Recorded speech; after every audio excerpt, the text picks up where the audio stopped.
Hello అందరికీ welcome to my channel Vatsalya Adviti logs. ఈరోజు నేను కొబ్బరి పాలన్నం చూపిస్తున్నాను. ఇంట్లో కొబ్బరి ఎక్కువగా ఉన్నప్పుడు అంటే ఇప్పుడు మనకు రీసెంట్గా వినాయక చవితి అయింది కదా, మా ఇంట్లో అయితే కొబ్బరి అయితే బోల్డ్ ఉంది కాబట్టి నేను ఇలా కొబ్బరి పాలన్నం చేశాను. టేస్ట్ కూడా చాలా బాగుంటుంది, చాలా యమ్మీగా ఉంటుంది, కమ్మగా ఉంటుంది. ఉత్తది తిన్నా సరిపోతుంది. కాకపోతే నేను దానిలోకి కర్రీ టైప్ కూడా ప్రిపేర్ చేశాను, ఒకటి చూపిస్తాను. ముందుగా అయితే ప్రాసెస్లోకి వచ్చేద్దాము. కొబ్బరి అనేది సన్నగా చాప్ చేసి పెట్టుకోవాలి. అలాగే క్యారెట్, ఆలు ఇంకా ఇవన్నీ నేను ముందే తరిగేసి పెట్టుకున్నానండి. అలాగే ఆనియన్, ఇంకా అలాగే కొంచెం పచ్చిమిర్చి, స్పైసీస్ తగ్గట్టు పచ్చిమిర్చి తీసుకోండి.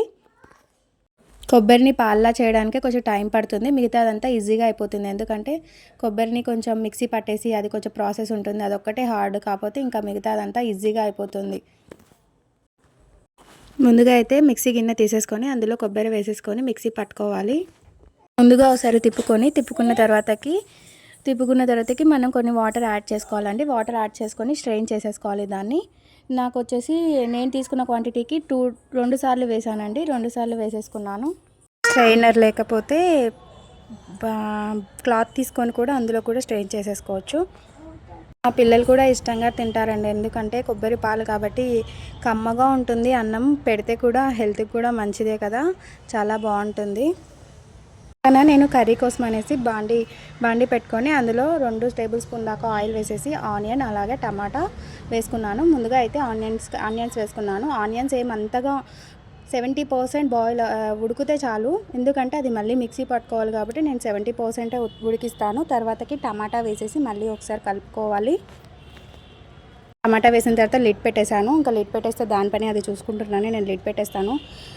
ఇది అయిపోయింది. తర్వాత పక్కన అది చల్లారే వరకు మళ్ళీ పక్కన పెట్టేసుకొని నేనైతే బిర్యానీకి రెడీ చేసేసుకుంటున్నాను. అదే కొబ్బరి పాలు అన్నానికి స్టవ్ ఆన్ చేసేసి కుక్కర్ పెట్టేసుకొని దానిలో నేనైతే ఆయిల్ కొంచెం ఎక్కువగానే వేసాను. ఈరోజు 4 స్పూన్స్ దాకా తీసుకున్నాను, అంటే పెద్ద స్పూన్లో 4 స్పూన్స్ దాకా ఆయిల్ తీసేసుకొని అందులోకి ఆయిల్ వేసాను కదా, ఇంకా బిర్యానీ సామాన్ వేసేసి అదే చెక్క, ఇలాచి అలాగే అనాస పువ్వు వేసాను. అలాగే మనం చాప్ చేసి పెట్టుకున్న ఆలు, క్యారెట్ ఇంకా పచ్చిమిర్చి అలాగే ఆనియన్ వేసాను. నేను టమాటా ఇందులో కూడా యాడ్ చేశానండి. టమాటా కొంచెం అల్లం వెల్లుల్లి పేస్ట్ వేగాక అప్పుడు యాడ్ చేశాను. అల్లం వెల్లుల్లి పేస్ట్ కూడా తీసుకున్నాను. అల్లం వెల్లుల్లి పేస్ట్ వచ్చేసి 1 స్పూన్ దాకా పట్టింది నాకు, ఎందుకంటే నేను క్వాంటిటీ కొంచెం తక్కువగానే చేస్తున్నాను.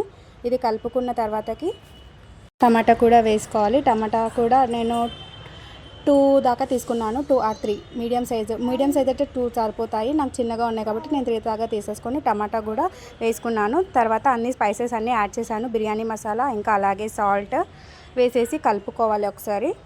వేయకుండా అదే పాలల్లో వేయకుండా ఇలాగే వేస్తాను. పోపులో వేస్తే బాగా కలుస్తుందని చెప్పేసి బిర్యానీ మసాలా ఇంకా సాల్ట్ అలాగే వేసుకున్నాను. తర్వాత ఇప్పుడు మనం కొబ్బరి పాలు తీసి పెట్టుకున్నాం కదా, అది కూడా వేసుకోవాలి.